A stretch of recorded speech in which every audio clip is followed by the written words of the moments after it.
आप सभी को नमस्कार। उत्तर प्रदेश सरकार के अपर मुख्य सचिव द्वारा उत्तर प्रदेश में 58,189 पंचायत सहायक accountant cum data entry operator भर्ती के लिए शासनादेश जारी कर दिया गया है। तो आइए देखते हैं कि भर्ती से संबंधित उस शासनादेश में क्या क्या मुख्य बिंदुएं हैं। यह रहा वह शासनादेश। प्रेषक मनोज कुमार सिंह, अपर मुख्य सचिव उत्तर प्रदेश शासन। सेवा में फर्स्ट पॉइंट पे है कि समस्त जिला अधिकारी उत्तर प्रदेश। सेकंड है समस्त जिला पंचायत राज अधिकारी उत्तर प्रदेश। पंचायती राज अनुभाग 3। यह जो लेटर है दिनांक 25 जुलाई 2021 को जारी किया गया है। इसका मतलब यह कल ही का जारी किया गया है। विषय क्या है तो ग्राम पंचायतों में ग्राम सचिवालय की स्थापना विषयक। यह लेटर जो है टोटल 18 पेज का है। मैं 18 पेज पे आपको बताऊंगी तो बहुत वीडियो लॉन्ग हो जाएगी, इसलिए इसके मुख्य बिंदुओं पे थोड़ा मैं चर्चा कर लेती हूँ। जैसे यह रहा 10 पॉइंट, पंचायत सहायक accountant cum data entry operator के चयन की प्रक्रिया। इसमें कुछ बिंदु हैं। जैसे फर्स्ट है पंचायत सहायक accountant cum data entry operator की नियुक्ति के लिए आवेदन पत्र आमंत्रित करने की सूचना ग्राम पंचायत के प्रधान द्वारा जारी की जाएगी तथा यह सूचना ग्राम पंचायत कार्यालय के सूचना पटल पर प्रकाशित की जाएगी तथा सूचना की प्रसारण हेतु डुग्गी पिटवाकर मुनादी भी ग्राम पंचायत में कराई जाएगी। तो इस पे मैं थोड़ा सा आप सभी को बताना चाहूंगी कि आप सभी प्रधान जी द्वारा डुग्गी पिटवाने पे ज़्यादा फोकस न कीजिएगा। आप सभी अलर्ट रहिएगा और फॉर्म आप डाल दीजिएगा। सेकेंड पॉइंट में कह रहा है कि सूचना के प्रकाशन की तिथि से 15 दिन तक आवेदन पत्र ग्राम पंचायत अथवा संबंधित विकास खंड कार्यालय अथवा जिला पंचायत राज अधिकारी कार्यालय में जमा किए जा सकेंगे। जिला पंचायत राज अधिकारी कार्यालय अथवा विकास खंड कार्यालय में संकलित आवेदन पत्र प्राप्त करने की अंतिम तिथि से 7 दिन के अंदर संबंधित ग्राम पंचायत को उपलब्ध कराए जाएंगे। दूसरे पॉइंट के अनुसार कि यह जो ग्राम पंचायत में पंचायत सहायक accountant cum data entry operator की नियुक्ति होने जा रही है, इसमें 2 अगस्त से 17 अगस्त तक फॉर्म आप डाल सकते हैं। तो इन 15 दिनों के अंदर ही आपको क्या करना है, फॉर्म भर करके और संबंधित विकास खंड कार्यालय में या जिला पंचायत राज अधिकारी कार्यालय में आपको जमा कर देना है। उसके बाद से जिला पंचायत राज अधिकारी कार्यालय द्वारा 7 दिनों के बाद क्या किया जाएगा, यह ग्राम पंचायत को उपलब्ध करा दिया जाएगा। आपका जो भी फॉर्म होगा वह ग्राम पंचायत को उपलब्ध करा दिया जाएगा। नेक्स्ट पॉइंट में आपका है, यह रहा तीसरा पॉइंट में कह रहा है कि आवेदन पत्र सादे कागज पर शैक्षिक अर्हता आय एवं जाति संबंधी प्रमाण पत्र के साथ प्रस्तुत किए जाएंगे। इसका मतलब कि आपको यह जो फॉर्म भरना है पंचायत सहायक का, वह एक सादे पेज पे बनाना है। उसमें शैक्षिक अर्हता, आय, जाति संबंधी प्रमाण पत्र सारे का फोटो स्टेट करके लगा देना है। चौथे पॉइंट में कह रहा है कि समस्त आवेदन पत्र ग्राम पंचायत की प्रशासनिक समिति के समक्ष विचारार्थ प्रस्तुत किए जाएंगे। जो भी आवेदन पड़ेगा वह जो है ग्राम पंचायत की प्रशासनिक समिति के समक्ष विचार करने के लिए प्रस्तुत भी किए जाएंगे। 5वें पॉइंट में है कि ग्राम पंचायत की प्रशासनिक समिति हाई स्कूल तथा इंटरमीडिएट के प्राप्तांकों के प्रतिशत के औसत अंकों के आधार पर पंचायत सहायक के चयन हेतु पात्रता सूची तैयार करेगी तथा सूची में सबसे अधिक अंक प्राप्त करने वाले अभ्यर्थी का नाम पहले प्रक्रम पर और उससे कम अंक वाले अभ्यर्थी को अवरोही क्रम में सूचीबद्ध किया जाएगा। प्रशासनिक समिति सूची में सबसे अधिक अंक प्राप्त करने वाले अभ्यर्थी का चयन करेगी तथा ग्राम पंचायत से उसका अनुमोदन प्राप्त करेगी। यदि सर्वाधिक अंक प्राप्त करने वाला उम्मीदवार इच्छुक नहीं है तो योग्यता क्रम में अगले उम्मीदवार का चयन किया जाएगा। इसका मतलब कि जो इसकी मेरिट बनेगी वह हाई स्कूल इंटर के प्राप्तांक प्रतिशत के अनुसार बनेगी। इसमें जिसका गुणांक ज्यादा होगा उसे प्रथम स्थान पे रखा जाएगा, उससे जिसका कम होगा द्वितीय स्थान पे, ऐसे तृतीय स्थान पे, मतलब अवरोही क्रम में इसकी जो है जितने भी आवेदक होंगे अवरोही क्रम में उनको रख दिया जाएगा। नेक्स्ट पॉइंट में आपका कह रहा है कि चयनित अभ्यर्थी का पूर्ण विवरण जिलाधिकारी की अध्यक्षता में गठित समिति को प्रेषित किया जाएगा, जिसके अन्य सदस्य मुख्य विकास अधिकारी एवं जिला पंचायत राज अधिकारी होंगे। जिलाधिकारी की अध्यक्षता में गठित समिति को मात्र यह अधिकार होगा कि वह ग्राम पंचायत द्वारा चयनित अभ्यर्थी की पात्रता अर्हता का परीक्षण करे तथा यदि अभ्यर्थी निर्धारित पात्रता अर्हता को पूरा करता है तो समिति द्वारा ग्राम पंचायत को नियुक्ति हेतु संस्तुति कर दी जाएगी। उक्त समिति को अपनी तरफ से किसी अन्य अभ्यर्थी के नाम की संस्तुति करने का अधिकार नहीं होगा। यदि ग्राम पंचायत द्वारा चयनित अभ्यर्थी निर्धारित योग्यता को पूरा नहीं करता है तो समिति द्वारा सूचित किए जाने पर ग्राम पंचायत द्वारा पुनः अन्य अभ्यर्थी का चयन किया जाएगा। इसका मतलब कि जो इसमें जिसका चयन कर दिया जाएगा उसमें किसी प्रकार का जिलाधिकारी की अध्यक्षता में जो गठित समिति बनेगी वह इसमें चेंज नहीं कर सकती है, बदलाव नहीं कर सकती है। जिलाधिकारी की अध्यक्षता में गठित समिति को मात्र यही अधिकार होगा कि वह ग्राम पंचायत द्वारा चयनित जो अभ्यर्थी हैं उनकी पात्रता और अर्हता का परीक्षण करेंगे और यदि उनमें कोई कमी मिलती है तो वो भी ग्राम पंचायत को सूचित करेंगे। इस प्रकार पुनः यदि कोई लेकिन पाया जाता है उस आवेदक में तो ग्राम पंचायत द्वारा चयनित अभ्यर्थी की निर्धारित जो योग्यता होगी वह पूरा नहीं कर रहा है तो पुनः दोबारा से जब सूचित किया जाएगा ग्राम पंचायत को तो वह पुनः अभ्यर्थी का चयन करेंगे। नेक्स्ट है ग्राम पंचायत अपने प्रस्ताव के माध्यम से उक्त प्रकार से चयनित व्यक्ति की सेवाएं 1 वर्ष की संविदा पर प्राप्त कर सकेंगी। ग्राम पंचायत की ओर से ग्राम प्रधान द्वारा एवं संविदा पर रखे जाने वाले चयनित व्यक्ति द्वारा अनुबंध पत्र पर हस्ताक्षर किए जाएंगे।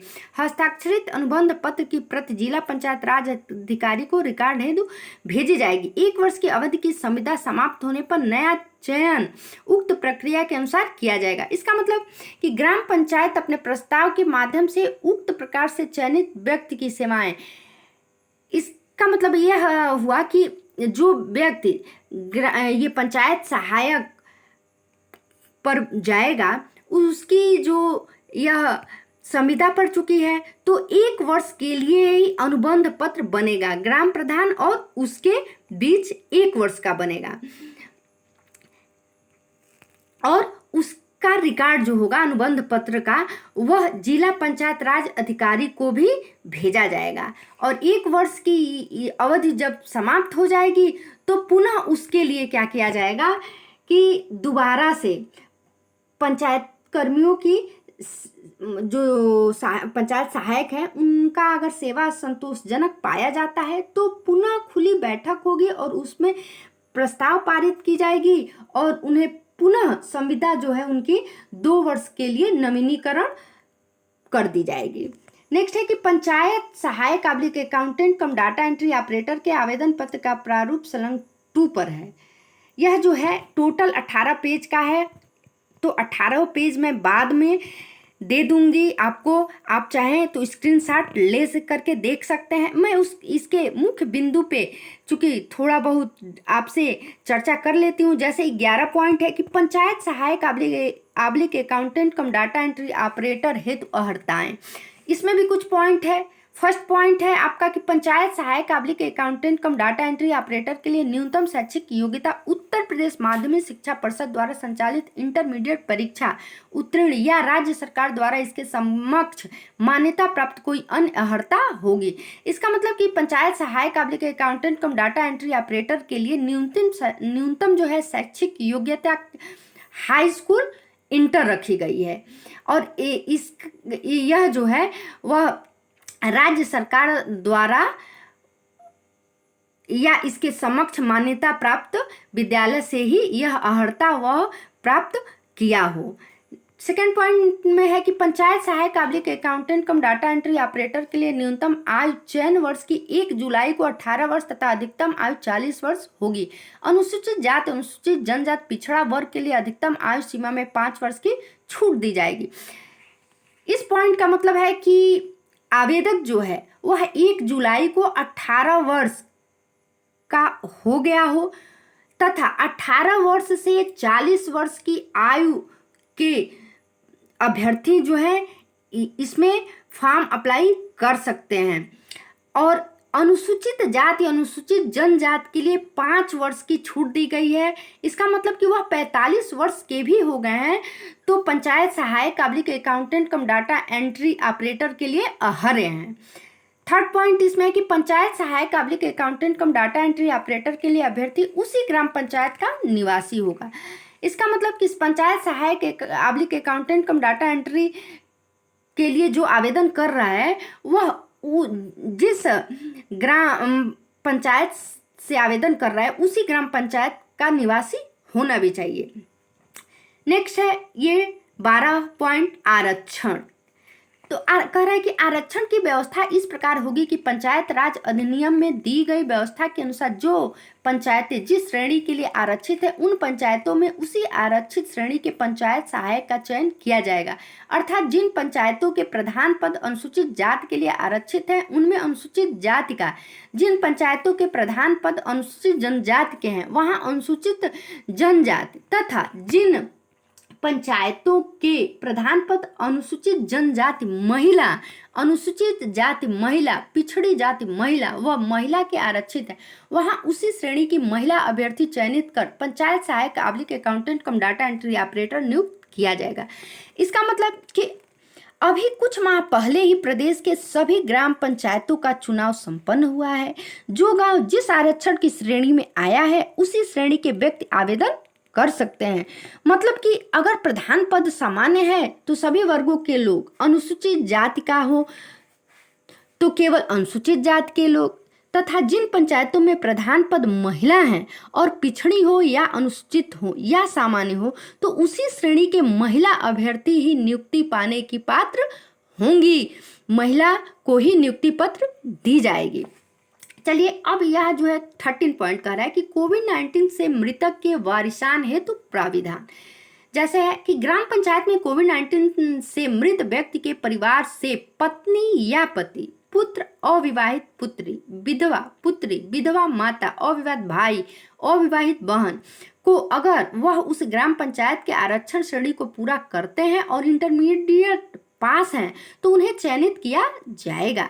यहाँ यह स्पष्ट किया जाना है कि सामान्य श्रेणी की ग्राम पंचायतों में कोविड-19 की वजह से हुई मृत्यु का लाभ सामान्य श्रेणी के परिवार को ही दिया जाएगा।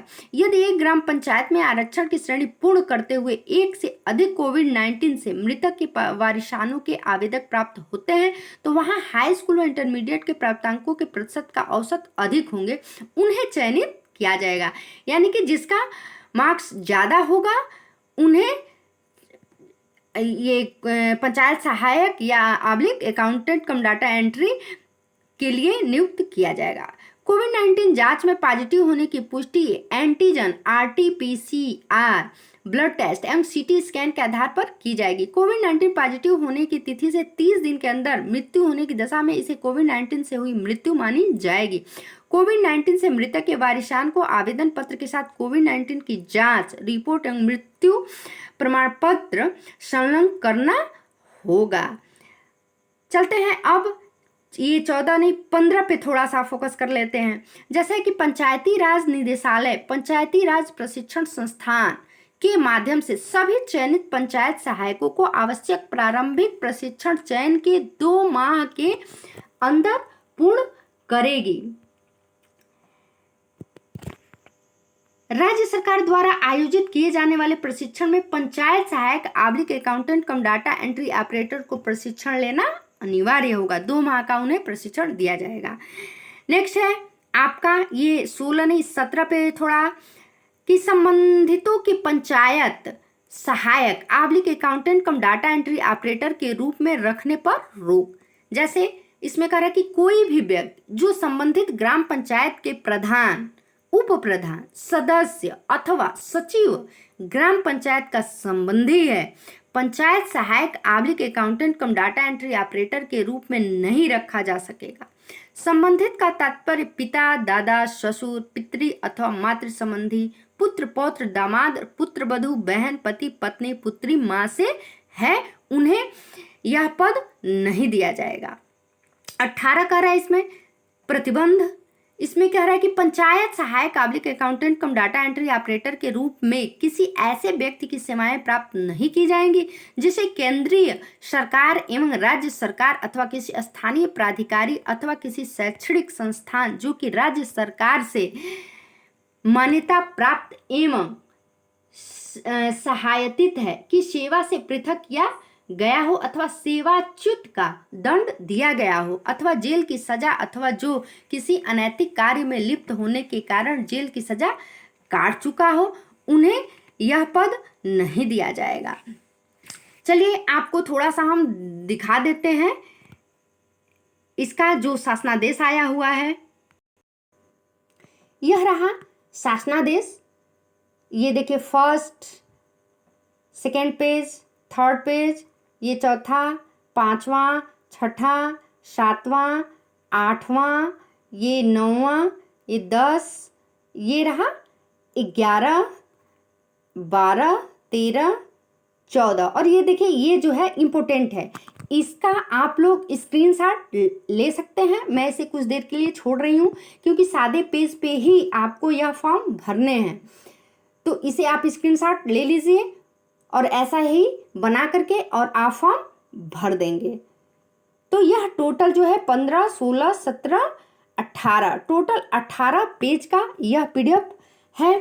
तो इस प्रकार अगर मेरा ये वीडियो यूज़फुल लगा हो तो प्लीज़ सब्सक्राइब करें और लाइक करें ताकि हर नया खबर आप तक आसानी से मेरे चैनल के माध्यम से पहुंचता रहे।